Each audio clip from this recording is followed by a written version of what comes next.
In today's video, I'm going to show you how to create a new AI agent workspace in Hermes Agent. First, open Hermes Agent and start a new session. In Hermes Agent, separate workspaces are typically created as profiles, which allow you to keep different agents, memories, settings, skills, and workflows completely isolated from one another.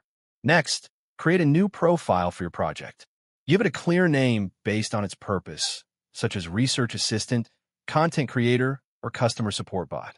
Once the profile is created, configure the model, API keys, tools, and any custom settings you want that agent to use. Each profile maintains its own sessions, memory, and configuration, making it easy to manage multiple AI projects without mixing information between them. After setup is complete, switch to your new profile and start a fresh session. Your new AI workspace is now ready for prompts, automations, and workflows. And that's it. Thank you for watching this video. Please feel free to use the affiliate link in the description.